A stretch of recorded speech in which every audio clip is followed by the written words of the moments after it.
Hello friends, मैं हूं doctor नवीन अग्रवाल। मैं एक इंटरवेंशनल कार्डियोलॉजिस्ट और गुजरात के वलसाड और वापी एरिया में प्रैक्टिस करता हूं। आज आपके लिए एक इंपॉर्टेंट और यूजफुल टॉपिक। आज हम बात करेंगे हाइपरट्रॉफिक कार्डियोमायोपैथी के बारे में। ये किस तरह की बीमारी है, किस तरह के पेशेंट्स को अफेक्ट करती है, क्या इसके प्लसेस एंड माइनसेस हैं, क्या इसमें ट्रीटमेंट की स्ट्रैटेजीज होती है, इसमें माइट्रल वाल्व का लीफलेट का मूवमेंट कैसा होता है, माइट्रल वाल्व को किस तरह ख़राब करता है, और इसमें सर्जरी कब करना चाहिए, सर्जरी के ऑल्टरनेटिव्स क्या हैं, क्या मेडिसिन को दिया जाता है, किस डोज पे दिया जाता है। इस बीमारी के बारे में ज़्यादातर जो भी इंपॉर्टेंट डिटेल्स हैं हम सारी चीज़ों पर बात करेंगे। ये टॉपिक काफ़ी इंपॉर्टेंट और यूज़फुल होगा ज़्यादातर, क्योंकि ये बीमारी काफ़ी कॉमन है, काफ़ी ज़्यादा पेशेंट्स को होती है। इनफैक्ट यंग पेशेंट में सडन मृत्यु होने का कारण या जिम करने के बाद सडन यंग पेशेंट में डेथ होने का बहुत इंपॉर्टेंट कारण इस बीमारी को माना जाता है। वेस्टर्न कंट्रीज़ में अगर किसी को प्रोफेशनल स्पोर्ट्स में जाना है या किसी को एथलेटिक एक्टिविटीज़ करनी है तो उससे पहले इकोज करना ज़रूरी माना जाता है, ताकि ये बीमारी रूल आउट हो जाए। क्योंकि काफ़ी केसेस में ऐसा देखा गया है कि अगर इसमें लापरवाही की जाए तो इसके कारण पेशेंट की सडन मृत्यु हो सकती है। तो इसलिए इस बीमारी को जानना और समझना ज़रूरी है, इंपॉर्टेंट है। इसलिए इसके बारे में आज एक डिटेल वीडियो हम कर रहे हैं। ये टॉपिक काफ़ी इंपॉर्टेंट है, इसलिए रिक्वेस्ट करूँगा कि सेंड तक देखें। जो लोग हमारे चैनल पे नए हैं उन्हें रिक्वेस्ट करूँगा कि चैनल को सब्सक्राइब करें। जो लोग इस कंटेंट को इंग्लिश में देखना चाहते हैं उनके लिए रिसेंटली डॉक्टर नवीन अग्रवाल कार्डियो केयर इंग्लिश करके हमने चैनल स्टार्ट किया, आप उस कंटेंट को इंग्लिश में भी देख सकते हैं। जो आपके अगर कोई कमेंट्स क्वेरीज़ हैं या कोई सजेशंस हैं या कोई पेशेंट रिलेटेड क्वेरीज़ हैं जिसके बारे में आप हमें पूछना चाहते हैं, डिस्कस करना चाहते हैं, तो नीचे कमेंट सेक्शन में उनके बारे में बता सकते हैं। हम उन्हें कवर करने का ज़रूर प्रयास करेंगे और आपके क्वेरीज़ को भी सॉर्ट आउट करने का प्रयास करेंगे। आते हैं आज का टॉपिक पर। आज का टॉपिक है हाइपरट्रॉफिक कार्डियोमायोपैथी के बारे में। कार्डियोमायोपैथी यानी बेसिकली हार्ट की मसल की बीमारी। कार्डियो यानी हार्ट, मायो यानी मसल और पैथी यानी बीमारी। ये तीन चीज़ों से मिलकर बना हुआ एक वर्ड है।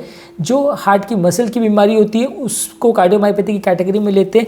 तीन तरह की हो सकती है: डायलेटेड कार्डियोमायोपैथी, हाइपरट्रॉफिक कार्डियोमायोपैथी और इनफिल्ट्रेटिव कार्डियोमायोपैथी। हाइपरट्रॉफिक कार्डियोमायोपैथी में बिना कारण के हार्ट की मसल की थिकनेस इतनी ज़्यादा बढ़ जाती है कि वॉल कभी कभी वो पूरी दीवारों को भी इन्वॉल्व करता है, कभी कभी सिर्फ एक दीवार को इन्वॉल्व करता है, यानी एसिमेट्रिकल होता है। एक दीवार में अगर होता है तो एसिमेट्रिकल होता है, सारी दीवारों को इन्वॉल्व करता है तो सिमेट्रिकल बोलते हैं। उसकी वजह से हार्ट की दीवार इतनी मोटी हो जाती है कि हार्ट के जो कैविटी के अंदर जो स्पेस होता है उसमें वो मसल टिश्यू प्रोट्रूड करने लगता है और हार्ट में ब्लड के फ्लो करने के लिए जगह कम बचती है।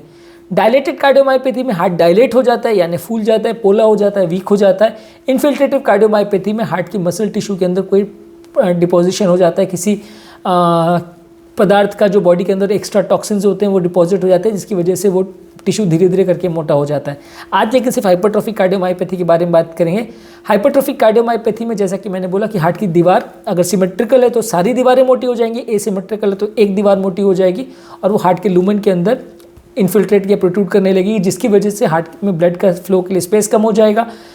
जब बहुत हाई प्रेशर में ब्लड को निकलना पड़ता है या ब्लड को बहुत छोटे एलवी आउटफ्लो ट्रैक्ट में जो जगह बहुत कम बचती है तो ब्लड बहुत फोर्सिबली निकलता है, उसकी वजह से एक प्रेशर ग्रेडियंट क्रिएट हो जाता है। कभी कभी ये भी होता है कि हार्ट के जो चेम्बर के मिड पोर्शन है, यानी जहाँ पे हार्ट का सबसे ज़्यादा मसल कॉन्सेंट्रेटेड रहता है, वो पार्ट में कई बार मसल आपस में चिपकने लग जाती है। इसकी वजह से जो अपेक्स में ब्लड है और जो मिड में ब्लड है उसके बीच में एक बैरियर क्रिएट हो जाता है। इसकी वजह से एक मिड कैविटी ग्रेडियंट क्रिएट हो जाता है, यानी एक जगह से दूसरी जगह ब्लड को बहने के लिए मसल के थ्रू जाना पड़ता है। तो कैविटी के अंदर ही एक ग्रेडियंट क्रिएट हो जाता है, जिसे इंट्रा कैविटरी ग्रेडियंट बोलते हैं। और कई बार अगर ये बहुत ज़्यादा हो तो ये ही सर्जरी करना है कि नहीं उसको डिसाइड करता है, क्योंकि अगर ब्लड को फ्लो करने के लिए जगह ही नहीं बचेगी और एक चेंबर का पोर्शन का ब्लड एक जगह पे इकट्ठा हो जाएगा, वहाँ पे ब्लड को बाहर निकलने को जगह नहीं मिलेगी, तो डेफिनेटली हार्ट का पंपिंग कैपेसिटी और कम हो जाएगा। क्योंकि फिर इसका मतलब ये है कि खाली जो हार्ट के आउटफ्लो ट्रैक्ट के आसपास का ब्लड है वही खाली निकल पाएगा और मिड कैविटी और अपेक्स वाले रीजन का ब्लड एक जगह ट्रैप्ड हो जाएगा, जिसकी वजह से वो ब्लड अपनी जगह से नहीं निकल पाएगा और हार्ट का इफेक्टिव फॉरवर्ड आउटपुट और ज़्यादा कम हो जाएगा। इसके अलावा एक इसमें dynamic LV outflow tract gradient भी होता है। उसमें ऐसा होता है कि जब हाई प्रेशर पर ब्लड को एलवी कैविटी के थ्रू निकलने लग पड़ता है तो वहाँ पे बहुत कम जगह के थ्रू बहुत ज़्यादा ब्लड को गश आउट करना पड़ता है, जिसकी वजह से एक नेगेटिव प्रेशर क्रिएट होता है और ये नेगेटिव प्रेशर जो है एक वेंचुरी इफेक्ट जिसे बोलते हैं वो क्रिएट करता है। वेंचुरी इफेक्ट का मतलब ये है कि एक नेगेटिव प्रेशर की वजह से जो एक सक्शन प्रेशर क्रिएट हो जाता है, जिसकी वजह से जो माइट्रल वाल्व का एंट्री लीफलेट है वो अंदर की तरफ चिपक जाता है, वो अंदर की तरफ सकिन हो जाता है। जैसे ही ब्लड वहाँ से घुसता है वो एक नेगेटिव प्रेशर क्रिएट होने की वजह से वो लीफलेट अंदर की तरफ ड्रॉ हो जाता है और जितना ज़्यादा वो अंदर की तरफ ड्रॉ होता है उतना वो जो सेप्टल लीफलेट जो एरिया बहुत मोटा है उससे जाके चिपक जाता है, वो चिपक जाता है तो फ्लो में और ज़्यादा रुकावट क्रिएट करने लगता है, क्योंकि फ्लो ब्लड के होने के लिए और वैसे ही कम जगह थी और ये वाल्व आके चिपक गया तो वो फ्लो करने के लिए जगह और रिस्ट्रिक्टेड हो गई। इसे डायनेमिक आउटफ्लो ट्रैक ग्रेडियंट बोलते हैं, क्योंकि हर कॉन्ट्रैक्शन के साथ ये वाल्व आके चिपकता है और हर कॉन्ट्रैक्शन के साथ फ्लो में और रुकावट क्रिएट करता है, और जैसे ही डायस्टोल होता है यानी हार्ट रिलैक्स होता है तो ये वापस अपनी जगह पे चला जाता है। इसे systolic anterior motion of the mitral anterior leaflet बोलते हैं, यानी सैम बोलते हैं, SAM सैम ये बोलते हैं। इसकी वजह से क्या होता है कि माइट्रल वाल्व लीफलेट हर कॉन्ट्रैक्शन के साथ आके चिपकता है और फिर रिलैक्स हो जाता है, ब्लड फ्लो में और ज़्यादा रुकावट होती है और इसकी वजह से पेशेंट की कंडीशन और बिगड़ती है और प्रेशर क्रिएट हो जाता है और जल्दी सर्जरी को पेशेंट को भेजना पड़ता है। इसमें माइट्रल वाल्व डिफेक्टिव हो या नहीं हो ऐसा ज़रूरी नहीं है, लेकिन कई बार ये होता है कि माइट्रल वाल्व लीफलेट इतना ज़्यादा बार चिपकता है, इतना ज़्यादा वाल्व के जो दीवार को हिट करता है उसकी वजह से वो वाल्व डैमेज हो जाता है। जब सर्जरी करनी पड़ती है तो कभी कभी ये वाल्व डैमेज अगर हो तो सर्जिकली उसे रिप्लेस भी करना पड़ता है। दूसरा एक और प्रॉब्लम ये है कि जब वाल्व जाके जब जिस पॉइंट पे वाल्व को बंद होना चाहिए वहाँ पे वाल्व चिपक रहा है या खुल रहा है, नीचे की तरफ जा रहा है, तो उसकी वजह से गैप क्रिएट हो जाता है और लीकेज डेवलप हो जाता है, जिसे माइट्रल रिगर्गिटेशन बोलते हैं। यानी माइट्रल वाल्व के थ्रू एक गैप क्रिएट हो जाता है और ब्लड लीक होने लगता है, यानी आगे की तरफ ब्लड तो जा नहीं रहा है और पीछे की तरफ बैक लीक करने की भी जगह बन गई। तो ये दोनों ही प्रॉब्लम की वजह से कंटिन्यूसली कंडीशन बिगड़ने लगती है और पेशेंट को सर्जरी के लिए भेजना पड़ता है। ज़्यादातर ये हाइपरट्रॉफिक कार्डियोमायोपैथी की बीमारी जो है यंग पेशेंट यानी प्यूबर्टी के बाद देखने को मिलती है। इस एज में जब नॉर्मल हार्ट का मसल टिश्यू का ग्रोथ होता है, नॉर्मल हार्ट का साइज बढ़ता है, उस टाइम पे इन पेशेंट्स में हार्ट का साइज नॉर्मल से कई गुना ज़्यादा बढ़ जाता है, जिसकी वजह से मसल टिश्यू के ग्रोथ को रोक पाने के लिए जो नॉर्मल जेनेटिक मैकेनिज्म होते हैं वो काम नहीं कर पाते हैं और मसल डिसप्रोपोर्शनली जितना बढ़ना चाहिए उससे ज़्यादा बढ़ जाता है। इसमें मेल और फीमेल में रेशियोज़ में बहुत ज़्यादा फ़र्क नहीं है। ज़्यादातर इस बीमारी में बहुत ज़्यादा सिम्टम्स नहीं है, सिम्टम्स ज़्यादातर वही हार्ट फेलियर के ही होते हैं कि जब फेलियर बहुत ज़्यादा बढ़ जाता है, प्रेशर ग्रेडियंट्स बहुत ज़्यादा बढ़ जाते हैं, तो वाल्व स्टेनोसिस में जो सिम्टम्स होते हैं वैसे ही पेशेंट को होने लगते हैं कि चलने में सांस फूलना, चलने में धड़कन बढ़ना, चलने में छाती में घबराहट होना, चलने में अनकम्फर्टेबल सेंसेशन का लगना, इस तरह के सिम्टम्स जो कन्वेंशनल हार्ट फेलियर में होते हैं वैसे ही सिम्टम्स ज़्यादातर लोगों को देखने को मिलते हैं। और जब पेशेंट एडवांस हार्ट फेलियर में चला जाता है तो वहाँ पेट में पानी भरना, पाँव में पानी भरना, रात को सोने के समय लंग्स में पानी भर जाना, रात को नींद नहीं आना, चलने में बहुत ज़्यादा सांस फूलना, बैठे बैठे भी सांस फूलना, हार्ट डायलेट हो जाना, ये सारे सिम्टम्स जब पेशेंट बहुत एडवांस हार्ट फेलियर में चला जाता है तो उसमें सिम्टम्स होते हैं। यानी कहने का मतलब ये है कि हाइपरट्रॉफिक कार्डियोमायोपैथी के अपने आप में कोई खास सिम्टम्स नहीं है, लेकिन जब वो हार्ट फेलियर क्रिएट कर देता है तो उसकी वजह से सिम्टम्स क्रिएट होते हैं। इस तरह के पेशेंट्स में ईसीजी में प्रिकॉर्डियल लीड्स में डीप टी वेव इन्वर्जन्स मिलते हैं जो कि एसिमेट्रिकल पैटर्न होता है, यानी कि दोनों टी वेव इन्वर्जन्स के दो लिम्ब होते हैं, descending limb, ascending limb. Descending और असेंडिंग लिम्ब अगर बराबर हो तो उसे सिमेट्रिकल टी वेव इन्वर्जन बोलते हैं, अगर बराबर नहीं हो तो एसिमेट्रिकल टी वेव इन्वर्जन बोलते हैं। तो ये सिमेट्रिकल टी वेव इन्वर्जन ज़्यादातर आपको हार्ट अटैक के पेशेंट में देखने को मिलता है और एसिमेट्रिकल कार्डियोमायोपैथी में मिलता है। तो कई बार ये पेशेंट हार्ट अटैक की इवैल्यूएशन के लिए हमारे पास भेजे जाते हैं। इको जब हम देखते हैं तो डिफ्रेंशिएट कर पाते हैं कि उसमें कार्डियोमायोपैथी है। कई बार अगर माइनर फॉर्म ऑफ कार्डियोमायोपैथी हो तो मिस भी हो जाता है। वैसे पेशेंट हमारे पास हार्ट अटैक बोल के आते हैं, हार्ट अटैक का उनको बेसिकली ट्रीटमेंट भी चालू हो जाता है और एंजियो करते हैं तो ऐसे केस में कुछ नहीं मिलता है। तो ये हार्ट अटैक का एक बहुत इंपॉर्टेंट डिफरेंशिएटिंग पॉइंट है कि माइनर हार्ट अटैक में जो ईसी चेंजेस मिलते हैं लगभग वैसे ही ईसी चेंजेस इसमें मिलते हैं। एग्जैक्टली वैसा नहीं होता है, थोड़ा सा ध्यान देना पड़ता है। लेकिन कई बार क्या है कि जो लोग इस तरह की बीमारी को बहुत रूटीनली नहीं देखते हैं वो इसे मिस आउट कर जाते हैं। Echo single most important criteria जिससे आप जज कर सकते हैं कि कितना प्रेशर ग्रेडियंट है, कितना दीवार की मोटाई है, ऑपरेशन की ज़रूरत है कि नहीं, वाल्व चिपक रहा है कि नहीं, वाल्व डैमेज तो नहीं हो गया। ज़्यादातर सारे प्रेशर ग्रेडियंट्स और सारे डिफरेंसेस ज़्यादातर इको में पता चल जाते हैं। तो सिंगल मोस्ट इंपॉर्टेंट टूल जो है इकोकार्डियोग्राफी यानी हार्ट की सोनोग्राफी, इससे पता चलता है हमें कि कितना पेशेंट को प्रॉब्लम है और आगे उसको ट्रीटमेंट की ज़रूरत है या नहीं है। इकोकार्डियोग्राफी, ईसीजी, टीएमटी, ये सब के बारे में सेपरेट हमने वीडियोस किए हैं जो कि आप मेरे चैनल पे देख सकते हैं। ये टूल्स क्या होते हैं तो उस बारे में सेपरेट वीडियो किया। आज ऑब्वियसली उसके डिटेल में तो नहीं जाएंगे, पर आज हमें जानना ज़रूरी है कि हाइपरट्रॉफिक कार्डियोमायोपैथी में और क्या क्या चीज़ें लगती है। ट्रेडमिल टेस्ट का ज़्यादातर रोल ये है कि अगर व्यक्ति को चलने में बहुत सांस फूल रही है, चलने में दर्द हो रहा है, कोई ब्लॉकेज वगैरह है तो नहीं, वो देखने के लिए ट्रेडमिल को करते हैं। पर ट्रेडमिल में ऑब्वियसली ईसीजी में ऑलरेडी इतने चेंजेस होते हैं कि उसमें डिटेक्शन रेशियो बहुत अच्छा नहीं आता है। नेक्स्ट इंपॉर्टेंट है कि एंजियोग्राफी कब इसमें करते हैं। इसमें ऑब्वियसली पेशेंट हमारे पास अगर छाती में दर्द लेके आता है और वो छाती में दर्द बहुत ज़्यादा है, पेशेंट को ईसीजी में चेंजेस से कुछ पता नहीं चल रहा है, अगर या पेशेंट को हमें ट्रेडमिल भी कर रहे हैं तो कुछ पता नहीं चल रहा है, तो वैसे केस में ब्लॉकेज साथ में है या नहीं वो देखने के लिए एंजियोग्राफी करते हैं। कई बार हम कैथ एंजियो इसलिए भी करते हैं कि जो हार्ट की कैविटी के अंदर प्रेशर ग्रेडियंट से अगर वो इको से प्रॉपर पता नहीं चल पा रहा है तो ऑपरेशन की ज़रूरत है या नहीं वो देखने के लिए भी उसमें हम लोग कैथेटर डाल के वो दोनों एरियाज़ का प्रेशर डिफरेंस को भी असेसमेंट करते हैं। कुछ और रोल्स भी हैं कैथेटर एंजियो की डायग्नोसिस को कंफर्म करने के लिए, उसके बारे में ज़्यादा डिटेल में नहीं जाएंगे।